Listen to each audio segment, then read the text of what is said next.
हुनर, हौसला और औरत जब एक सांचे में ढलते हैं तो कबाड़ भी कुंदन बन जाता है। एक आम सी लकड़ी बोलने लगती है। औरत जो कि घर की चारदीवारी से निकलकर रिवायतों की जंजीरों को तोड़कर आर्ट और पेंटिंग की इस दुनिया में कदम रखती है तो अपने आप में ही एक इनकलाब आ जाता है। सबा तैयब ने ना सिर्फ एक ब्रांड खड़ा किया बल्कि ये भी साबित किया कि एक औरत की उंगलियां जब ब्रश पकड़ती हैं तो वो सिर्फ लकड़ी पर रंग नहीं करती बल्कि टूटे हुए ख्वाबों की उन किरचियों को भी जोड़ देती हैं। जहां लोग पुरानी चीज़ों को कबाड़ समझकर फेंक देते हैं, वहीं सबा का ये अज़म है कि उन्हीं पुरानी चीज़ों को सोने में बदला जाए। आइए आपको मिलवाते हैं सबा से और जानते हैं उन्हीं की कहानी, उन्हीं की ज़बान में। अस्सलाम वालेकुम नाज़रीन, हमारे साथ मौजूद हैं सबा तैयब। अस्सलाम वालेकुम। वालेकुम अस्सलाम। कैसी हैं? ठीक ठाक अल्हम्दुलिल्लाह। क्या बना रही हैं? This is called storage hat box. मैं ये बना रही हूँ। तो माशाल्लाह हमने आपका दीगर काम भी देखा है। सबसे पहला सवाल ये है कि एक वर्किंग वूमेन है, साथ ही साथ एक माँ भी हैं, तो बताएं इन दोनों चीज़ों को कैसे हैंडल करती हैं? और ये एक टफ़ जॉब है। बिल्कुल एक टफ़ जॉब है और इन दोनों चीज़ों को लेके चलना कोई आसान काम नहीं है, बिल्कुल चैलेंजिंग है। लेकिन ये है कि जब आपके अंदर मोटिवेशन हो और आपको पता हो कि आप वेल ऑर्गेनाइज्ड हैं और काम कर सकते हैं, तो फिर ये दोनों चीज़ें बड़े अच्छे से मैनेज हो जाती हैं। कितने टाइम से ये काम कर रही हैं और कैसे आइडिया है, इस तरफ कैसे बढ़ी हैं? अच्छा, 6 साल से मैं काम कर रही हूँ। उससे पहले जो है थोड़ा बहुत मुझे शौक़ था फर्नीचर, जो पुराने फर्नीचर पीसेस हमारे घरों में होते थे, हमारी दादियों के और नानियों के ज़माने के, तो उनको बजाय इसके कि फेंक दिया जाता है, मैं कहती थी क्यों ना इसको हम रीन्यू कर लें, रीवैम्प, उसके लिए स्पेशल एक वर्ड होता है। तो वो सब लोग कहते थे यार फेंक दो, पुराना है, फजूल है। तो मैं कहती थी कि नहीं, ये बहुत अच्छी लकड़ी का है, वाई नॉट रिक्रिएट इट। तो वहाँ से काम मैंने थोड़ा बहुत करना शुरू किया। उस टाइम तो पेंट्स भी उस तरह नहीं होते थे। अब तो हमारे पास चॉक पेंट्स हैं, हमारे पास बहुत अच्छे फर्नीचर पेंट्स हैं, तो उसके ऊपर हम काम करते हैं। और ये है कि उसी को मैं लेके चली और अब अल्हम्दुलिल्लाह से आई हैव अ ब्रांड। और मेरा पूरा वर्क स्पेस है जहाँ पे हम ये काम करते हैं, पुराने फर्नीचर को हम नया बनाते हैं। ज़बरदस्त। आपने ये एक अकेले स्टार्ट किया काम, तो कौन कौन सी मुश्किलात आई और कहाँ पे आपको लगा कि ये अब मुझे बस कर देनी चाहिए, अब एंड है? अच्छा, जब शायद नेचर ऐसी है कि मैं जब कोई काम शुरू कर लेती हूँ या पकड़ लेती हूँ तो फिर वो मैं छोड़ती नहीं हूँ। मुश्किलात अल्हम्दुलिल्लाह से अभी तक नहीं आई, बल्कि चैलेंजेस आए, आप उसको चैलेंजेस कह सकते हैं। हर चैलेंज को मैं पार करती गई और आगे बढ़ती गई, तो चीज़ें और बेटर होती गई और फिर ये होता है कि आप अपवर्ड्स जाते हो। तो ये चीज़ हुई है। अल्हम्दुलिल्लाह से एज सच बहुत बड़ा कोई ड्रॉबैक या कोई चैलेंज नहीं आया, ना कभी मुझे ऐसा फील हुआ कि अब कम कर देना चाहिए काम या हल्का कर देना चाहिए, बल्कि अब और मोटिवेशन आती है कि अब तो मैं खुद तो काम कर रही हूँ, क्यों ना दूसरों को भी सिखाया जाए ये काम। अच्छा, आपने साथ साथ टीचिंग भी शुरू कर दी है? जी, टीचिंग भी शुरू कर दी है, क्योंकि अब कोई भी काम जब आप बहुत अरसे तक कर लेते हैं और लोग इम्प्रेस होते हैं, थोड़ा सा पूछते भी हैं कि हम कैसे सीख सकते हैं, तो उनको प्रॉपर ट्रेनिंग देने के लिए जो है मैंने अपना एक furniture painting school sort of studio sort of जो है ना स्टार्ट किया हुआ है। इसे कहते हैं एंटरप्रेन्योर। अच्छा, मुझे ये बताएं, ये खूबसूरत सा बॉक्स, बेसिकली ये बॉक्स क्या था और आपने भी इसको क्या बनाया है? अच्छा, बेसिकली ये एक कुछ ना लकड़ी के पीसेस पड़े हुए थे दो, तो I gave it to my carpenter और फिर मैंने उसको कहा कि इसको ना इस तरह का राउंड सा बीच में कुछ लगा दे। तो उसने अपना कोई पीस जो उसके पास पड़ा था उसने उसको राउंड करके इस तरह लगा दिया और फिर मैंने इसका अच्छा सा ये स्टोरेज बॉक्स सा बना दिया।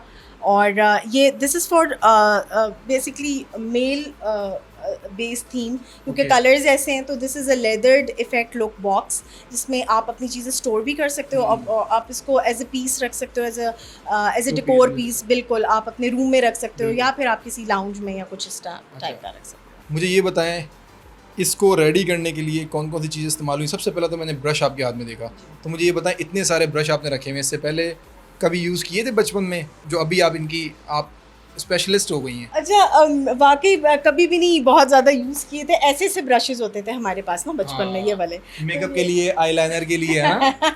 ये बात आपने सही की कि अब तक तो देखें औरतों वाले ब्रशेज़ हम यूज़ कर रहे थे मेकअप वगैरह के लिए, लेकिन अब ये है कि अब बहुत प्रोफेशनल ब्रशेज़ इसमें काम, मर्दों वाले ब्रश, मर्दों वाले नहीं, इवन मर्दों, हाँ मर्दों वाले ब्रश, प्रोफेशनल नहीं बोलेंगे, इसे बोलेंगे मर्दों वाले मर्दों वाले ब्रश। बिल्कुल सही कह रहे हैं, बिल्कुल मर्दों वाले ब्रश हम इस्तेमाल। ये वाला ब्रश मुझे ऐसे देख के लगा, छोटे होते थे ना तो उस वक्त ये ब्रश हमें बहुत बड़ा लगता था, लेकिन थोड़ा और बड़ा होता था, इससे चूना हुआ करता था, आपको याद होगा। जी जी बिल्कुल ऐसा बड़े ही है। बड़े brush। जी, अब इससे हम पेंट करते हैं, ठीक है। तो ये हमारे चौक पेंटिंग में ना ये बड़ा प्रोफेशनल ब्रश और बड़ा एक्सपेंसिव ब्रश जो है ना समझा जाता है। और ये एक्सपेंसिव इसलिए भी होता है क्योंकि ये बहुत अरसे चलता है और ये एनिमल ब्रिस्टल का बना होता है और ये ना पेंट को ना ज़ाया नहीं करता, पेंट को बहुत अच्छा उठाता है और सब कुछ। जी अच्छा, ये बताएं, ये मंगवाए कहाँ से आपने? चाइना से या कहीं और से, किसी ऑनलाइन शॉपिंग स्टोर? नहीं, जब मैंने बिज़नेस स्टार्ट किया मैंने सोचा ही नहीं था कि मैंने कुछ भी चाइना से मंगाना है। तो मैंने कहा कि पाकिस्तानियों को ही हमने आगे प्रमोट करना है, हमने अपने ही लोगों को प्रमोट करना है, अपने ब्रांड्स को, अपनी फैक्ट्रीज़ को प्रमोट करना है। तो ये पाकिस्तानी फैक्ट्रीज से बने हुए हैं और ये बड़ी अच्छी क्वालिटी के बने हुए हैं और इसमें हम और भी इम्प्रूवमेंट्स ला रहे हैं। और अब तो बल्कि ये ब्रशेज़ जब से हमने बनवाने शुरू किए हैं, वैसे तो ये सिग्नेचर ब्रशेज़ होते हैं, लेकिन अब बहुत सारे factory owners they are making these brushes और मैं उनको यही रिकमेंड करूँगी कि ये आप चाइना भेजें भाई, आप भेजें ऑल ओवर द वर्ल्ड। हम मतलब कोई यहाँ पे चाइना भेजने की तैयारी कर रहे हैं। जी बिल्कुल ऐसे, दुनिया मंगवाती है। जी बिल्कुल। जो पीछे कलर्स पड़े हुए हैं, इनकी क्या खासियत है? अच्छा, ये चॉक पेंट्स होते हैं, ठीक है। ये स्पेशली फर्नीचर के ऊपर के लिए पेंट्स होते हैं। ये एक आपको चौकी इफेक्ट देता है और आप इसके साथ बेसिकली डेकोपाज का काम कर सकते हैं। डेकोपाज होता है कट एंड पेस्ट, ठीक है, उसका आप करके पेंटिंग कर सकते हो उसके ऊपर। और ये है कि ये फर्नीचर पीस को बहुत प्यारी सी विंटेज सी लुक देता है। जी ठीक हो गया। अच्छा, अब हम आपके बाकी आर्टिकल्स देखेंगे, तो चलें? जी जी बिल्कुल, आइए।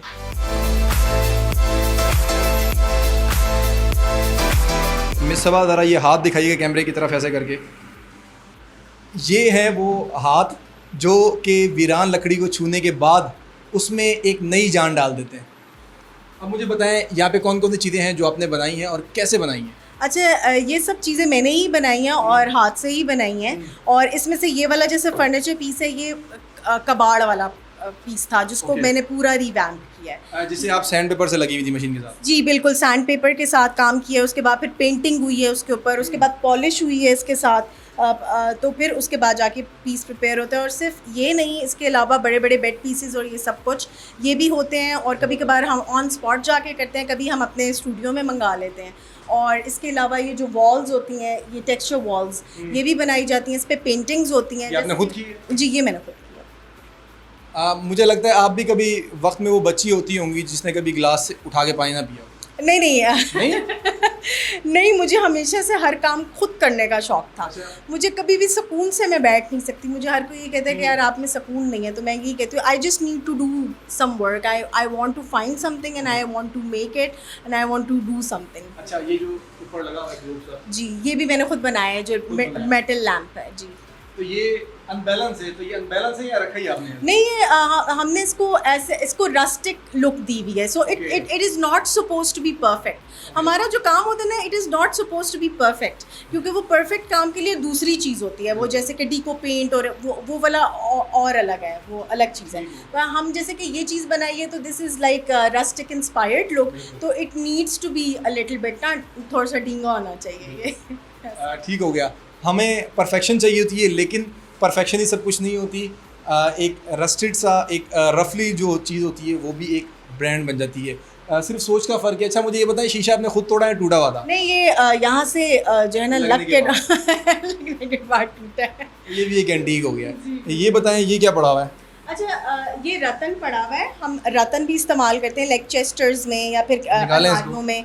जी, ये तो एक रतन तो जी, ये पैक हुआ है। रतन तो बहुत सारी चीज़ों में इस्तेमाल होता है ना। ये भी आपने खुद बनाया है? नहीं, ये खुद नहीं बनाया, ये तो ऑब्वियसली बनाया आता है। रतन तो पाकिस्तान में बहुत इस्तेमाल होता है। सो ये हम अपने ही पीसेस में कहीं ना कहीं लगा लेते हैं और फिर उसको इस्तेमाल करते हैं। जी जी जी बिल्कुल। अच्छा, ये इन्होंने हालांकि बनाया नहीं है, लेकिन हम फिर भी खुलवा रहे हैं, पता लगे कि हम काम करने आए हैं और ये फिर मेहनत कर रही हैं। इसी के साथ ये एक बुक टैप, दूर से ऐसा लग रहा है कि ये बुक्स पड़ी हुई हैं, लेकिन ये एक टेबल है। जी बिल्कुल, ये स्टडी टेबल। जी बिल्कुल, दिस इज़ अ टेबल। ये आपकी साइड टेबल भी बन सकती है और ये आपकी डिकोर टेबल भी बन सकती है। ये हमने बुक स्टाइल की बनवाई हुई है और इसके ऊपर पेंट होगा और ये ड्रॉर्स भी खुलती हैं इस तरह।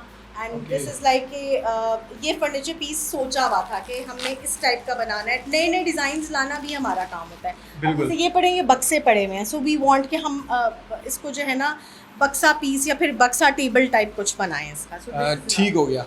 अच्छा मुझे ये बताएं कि इन सब चीज़ों के नाम बता दें। इसको अब ये रक्स तो बड़ी मुश्किल से निकाल ही लिया ये हमने। हमने निकाल ही दिए। रतन तो हर जगह पहले तो बहुत यूज़ होता था, अब भी उसका दोबारा जो है ना इसका फैशन आ गया रतन का।